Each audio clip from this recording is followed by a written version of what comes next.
आज की कहानी है कुछ ऐसे कैदी की जो हर बार जेल से भाग निकलता है, चाहे कितने टाइट सिक्योरिटी क्यों ना हो। ये कहानी है जापान के सबसे खूंखार कैदी सुजुकी की, जो इस समय जापान की सबसे हाई सिक्योरिटी जेल में अपनी सजा काट रहा है। चेकिंग ड्यूटी पर घूम रहे गार्ड्स के जाने के बाद सुजुकी अचानक मुस्कुराया और अपना एक दांत बाहर निकाल लिया।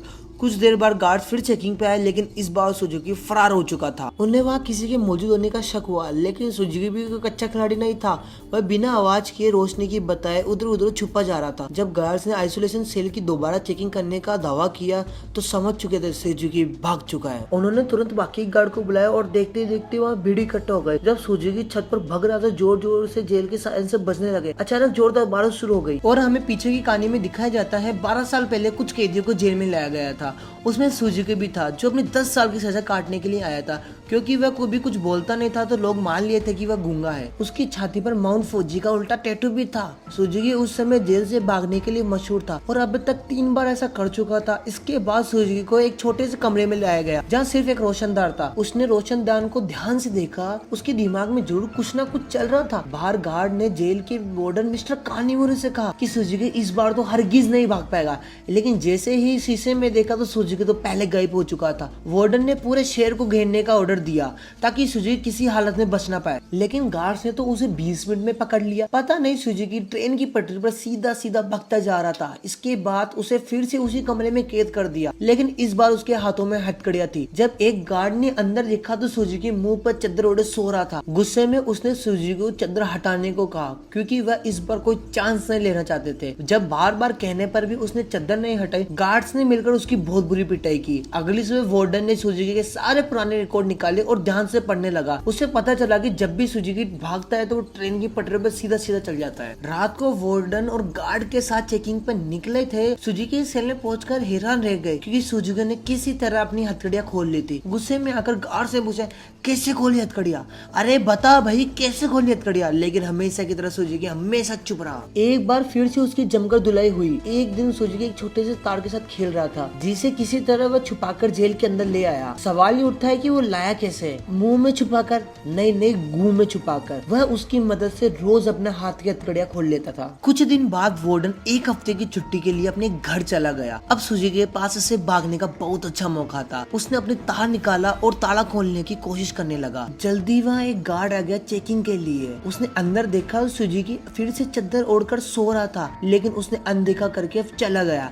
लेकिन असलियत ये थी कि सुजुकी अंदर था ही नहीं। वह तो छिपकली बनकर छत के ऊपर चिपक गया। वह जेल से भागने के लिए इससे बढ़िया मौका था ही नहीं। इंतजार करते करते गार्ड भी चला गया। धीरे धीरे उसने ऊपर छत के ऊपर एक आखिरी में जाकर एक मुक्का मारा और वहाँ से भाग निकला। जब गार्ड को पता चला, उन्होंने तुरंत साइलेंसर बजा दिया और वार्डन को भी खबर पहुंचा दी गई। अगली सुबह तुरंत वार्डन भी जेल के लिए निकल गया। पुलिस वाले सुजुकी को पकड़ने के लिए प्लेन बना रहे थे, तभी वार्डन वहाँ पहुंच गया। उसने बोला, सारे प्लेन को छोड़ो, एक टीम को पास वाली ट्रेन की पटरी पर चले जाओ। ऑफिसर को लगा कि बुड्ढा पगला गया, वार्डन अब दिमाग सटिया गया इसका। अरे वह पागल तोड़ी है, हर बार सेम जगह जाएगा। लेकिन जब वार्डन ने उन्हें विश्वास दिलाया कि उसे 100% भरोसा है कि सुजुकी वही मिलेगा, तो उन्होंने उसकी बात पर भरोसा करके टीम को वहाँ भेज दिया। उसकी बात सच में निकली। सुजुकी एक बार फिर से ट्रेन की पटरी पर पकड़ लिया। ये जेल से निकलने में चाचा चौधरी बन जाता है। बाद में पता नहीं इसके क्या हो जाता है। वार्डन की सूझबूझ की वजह से सुजुकी को पकड़ लिया गया। उसके काम की खुश होकर उसको प्रमोशन तक कर दिया गया। अब वह बहुत बड़ा ऑफिसर बन चुका था, जो देश की सारी जेलों के कैदियों की हालत चेकिंग करता था। उधर सुजुकी एक बार फिर से भाग निकला और फिर से पटरियों पर पकड़ा गया। हर साल उसे एक नई जेल में भेजा जाता था, जहाँ सबसे ज्यादा टाइट सिक्योरिटी होती थी,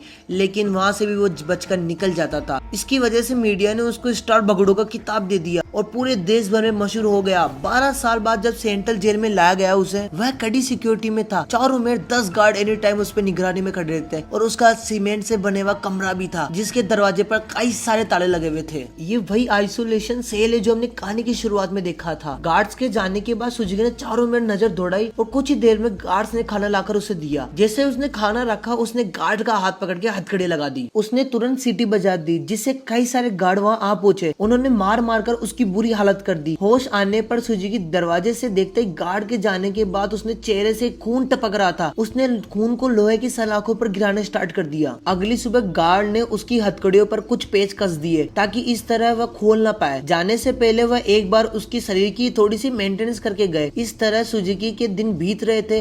वह जानबूझकर गार्ड से पंगा लेता था और मार खाता था, फिर वह अपना खून सलाखों पर झपटता था। एक दिन गार्ड्स ने उसने इतना मारा कि उसका दांत टूटकर गिर गया, लेकिन सुजुकी ने उसे उठा लिया और उसे देखकर अजीब तरीके से मुस्कुराया। ऐसा लग रहा था कि जानो उसका प्लेन का कोई हिस्सा हो। सुजुकी दीवार पर कुछ बनाने लगा। उसकी हालत बहुत बुरी हो चुकी थी, शरीर सड़ने लगा था और उसके घावों पर कीड़े पड़ चुके थे। आखिरकार उस शाम गार्ड ने उसकी जंजीरें खोल दी। ऐसा लग रहा था कि मानो उसको चैन की सांस मिल गई थी। उधर पुराना वार्डन मिस्टर कानीमोरी वहाँ जांच करने पहुंचा। उसने आइसोलेशन सेल में जाकर देखा कि सुजुकी की हालत बहुत खराब थी, लेकिन वह उसे नजरअंदाज करके वहाँ से चला गया। इसके बाद वही रात आई जहाँ से कहानी की शुरुआत हुई थी। जब बाहर बिजली कड़कने लगी तो सुजुकी ने अपने प्लेन को अंजाम दिया। उसने अपना दांत निकाला और हथकड़िया के पेच खोलने लगा। असल में सुजुकी दीवार पर कुछ बनाता नहीं था, बल्कि पेच खोलने का औजार बनाता था। हथकड़ियों से आजाद होकर उसने दरवाजे पर जाकर लोहे की सलाखों को धक्का देना शुरू किया। लगातार खून के टपके की वजह से सलाखों पर जंग लग चुका था। कुछ ही पलों में सलाखों टूट गई और सुजुकी जेल से फरार हो गया। सुजुकी के जन्म की कहानी आ गई।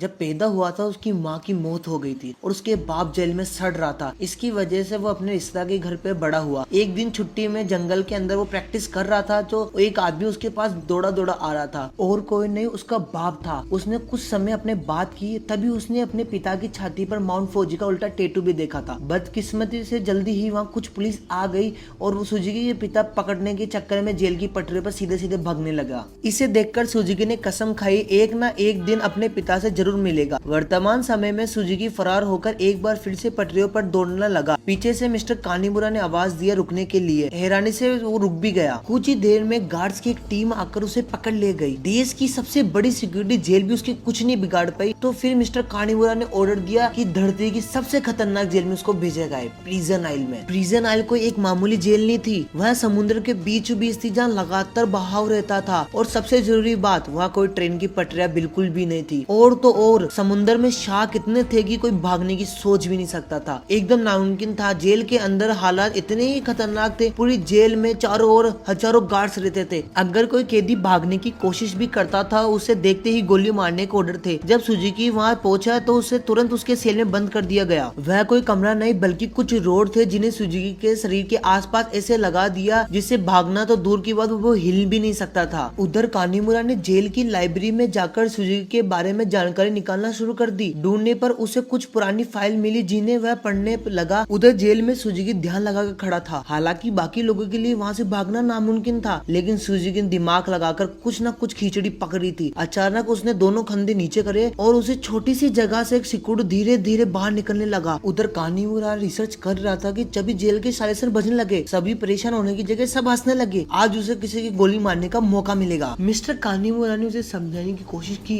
कि सुजुकी कोई आम खिलाड़ी नहीं है। वार्डन ने उसकी बात को नजरअंदाज कर दिया।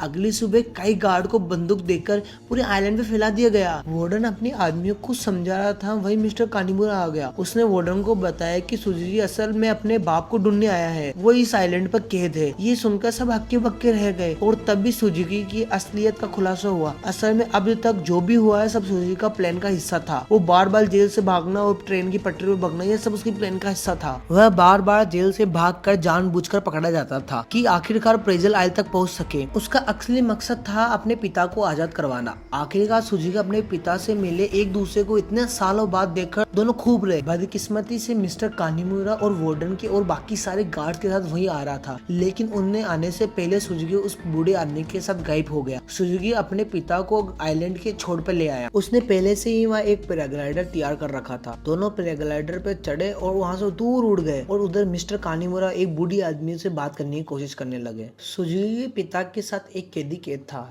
तभी उसने माउंट फौजी का उल्टा टैटू भी देखा था उस आदमी की छाती पर, जिसका सीधा सीधा ये मतलब था कि इतनी सालों की कड़ी मेहनत के बाद भी सुजुकी गलत आदमी को साथ ले गया। इससे बड़ी किस्मत तो किसी की हो भी नहीं सकती। क्या आप अपने पिता के लिए इतनी परेशानी सहल सकते थे क्या? कमेंट में जरूर बताना।